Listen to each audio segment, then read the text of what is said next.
Salut à tous, c'est BizBiz. Alors aujourd'hui l'épisode 870 du Zap Image. On commence directement avec les résultats de la troisième journée de Liga. Donc il y avait 7 matchs ce week-end parce qu'en fait il y en a 3 qui ont été décalés. Dans la semaine il y en aura un demain et 2 après-demain à cause du G7 qui est actuellement à Biarritz. Donc on peut voir en grosse équipe le PSG qui s'est imposé 4-0 contre Toulouse, on en parlera juste après. Sinon une belle victoire de Rennes du côté de Strasbourg 2-0. Monaco qui menait quand même 2-0 dans le match contre Nîmes, c'était les deux derniers du classement.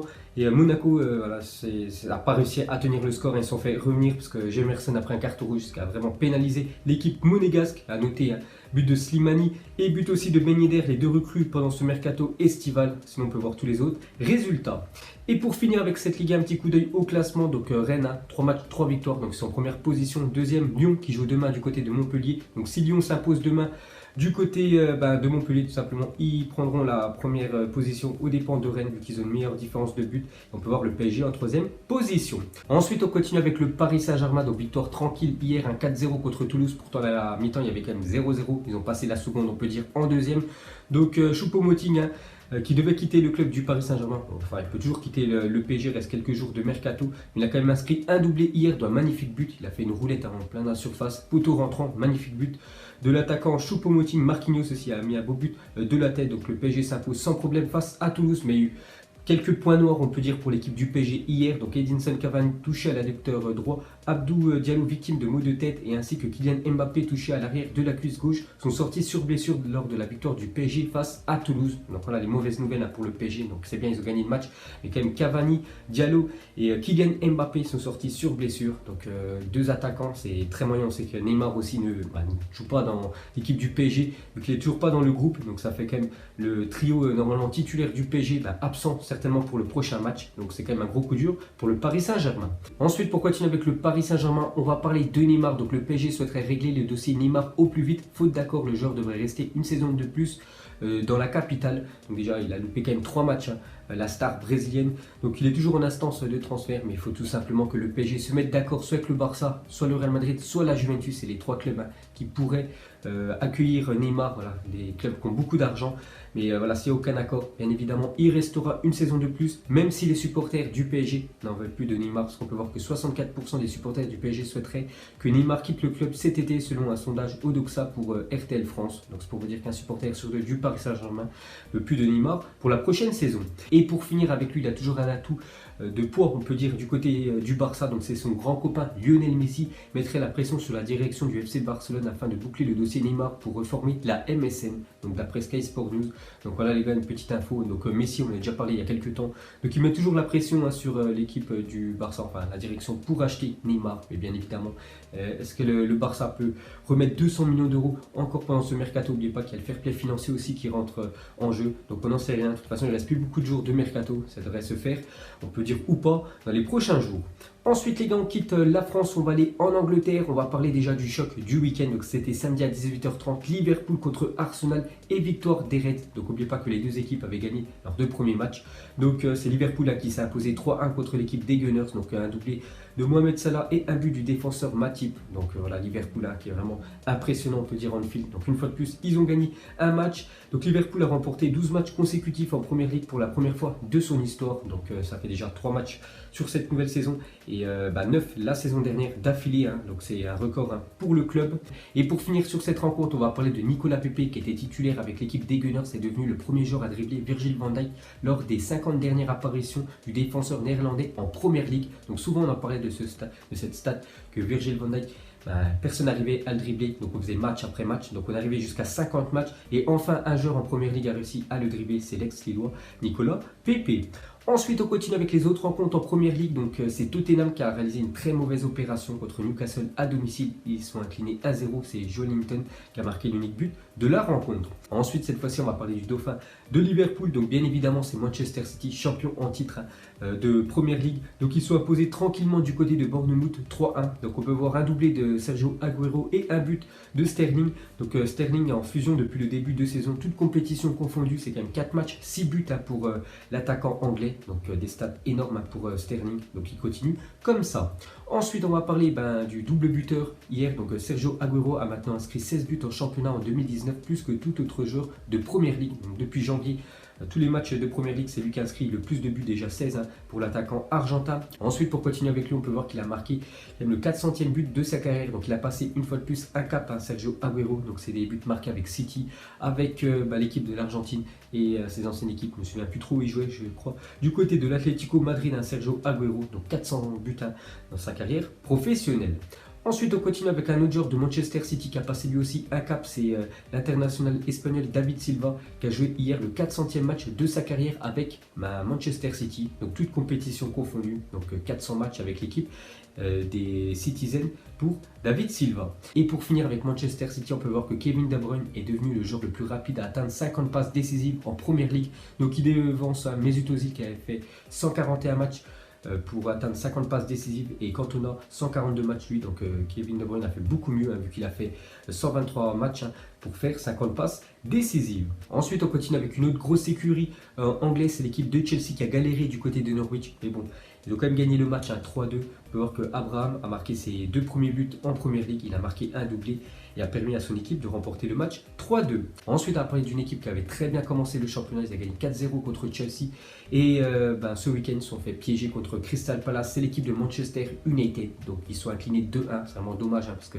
James, le but égalisateur de Manchester United, arrivé à la 90e minute. Ils n'ont pas pu tenir l'équipe de Manchester parce qu'à la 93e minute, le défenseur Van Aanholt a marqué le but victorieux pour Crystal Palace. A noter dans ce match que Marcus Rashford a loupé un penalty. Donc depuis quelques jours, c'était lui maintenant le tireur de penalty après que Paul Pogba a échoué la semaine dernière.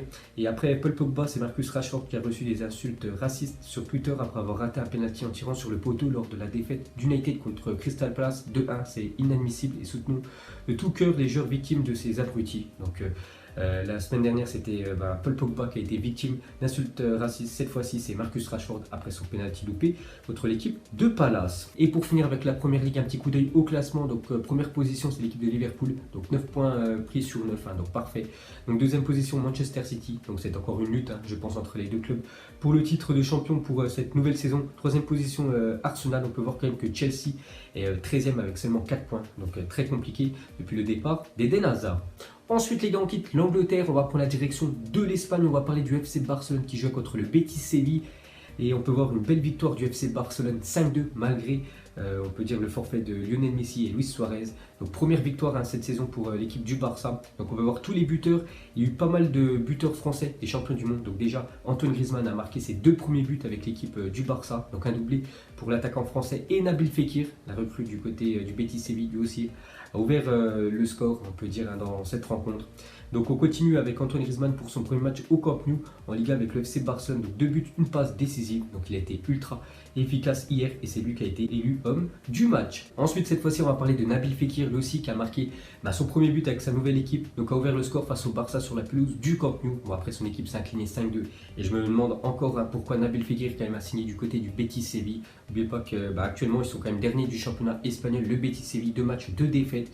Bon, après voilà, c'est son choix et j'espère que ça ira mieux pour les prochains matchs pour le Betis Séville. Ensuite, à seulement 16 ans, Ansu Fati a fait ses débuts avec le FC Barcelone, donc pour le plus grand bonheur de son père.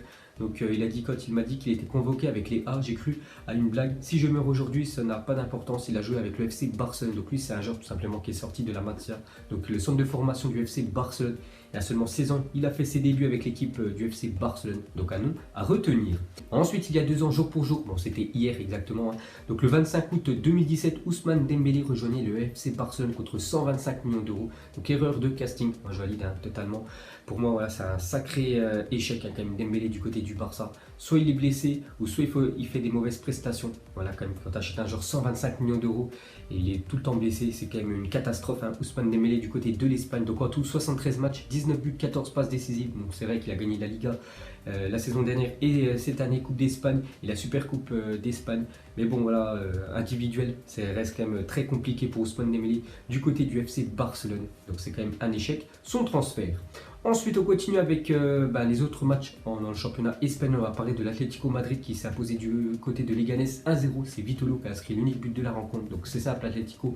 Donc 2 matchs, 2 victoires. Ils ont gagné 2 fois 1-0. Donc 2 buts marqués, tranquille, hein. Ils sont en première position du championnat espagnol. Et pour finir avec les grands clubs espagnols, bien évidemment, on va terminer avec le Real Madrid qui joue contre Valladolid. Donc score final 1 partout. Donc score moyen quand même pour le Real Madrid. Donc Benzema a inscrit l'unique but de la rencontre côté madrilène. Et Guardiola a inscrit dans les dernières minutes du match, hein, l'égalisation. Donc une déclaration de Zidane, il a dit prendre un but comme ça dans les dernières minutes alors qu'on n'est pas tous bien placés, ça fait un peu chier. Mais c'est comme ça, ce sont 2 points perdus clairement parce qu'il y avait la place de gagner ce match. Donc en espérant que ces 2 points perdus, ça compte pas pour le titre de champion d'Espagne à la fin de la saison. Et pour finir avec le championnat espagnol, un petit coup d'œil au classement. Donc 2 équipes ont gagné leurs 2 premiers matchs. Donc Séville et l'Atlético, donc ils sont en première position avec 6 points. Le Real Madrid, 3e position, on peut voir que l'équipe du FC Barcelone est classée 9e. Ensuite, on quitte l'Espagne, direction l'Italie. On va commencer avec un champion d'Italie en titre, la Juventus, qui s'est déplacée du côté de Parme. Et victoire de la Juve 1-0, c'est Chiellini qui a inscrit l'unique but de la rencontre. Bon, après, c'est pas une grosse victoire, mais voilà, ils prennent les 3 points, l'équipe de la Juventus. Ensuite, on va parler du dauphin de la Juventus. La saison dernière, c'est l'équipe de Naples. Après un match, on peut dire fabuleux, parce que plus de 7 buts dans le match, donc ils sont imposés 4-3 contre l'équipe de Ribéry.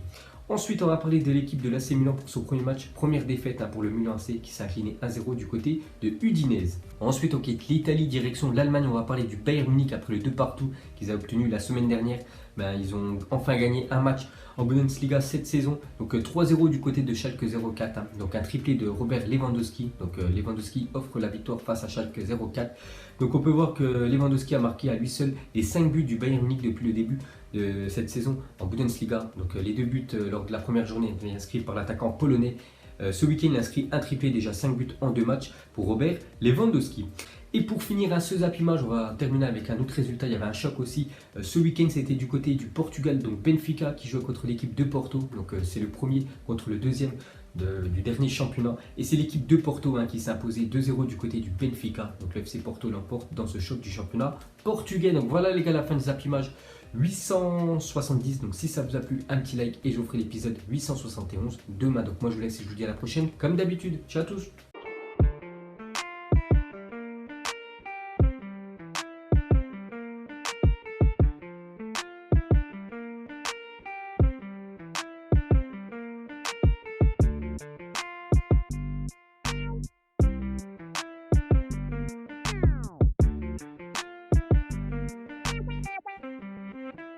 Non-formidable.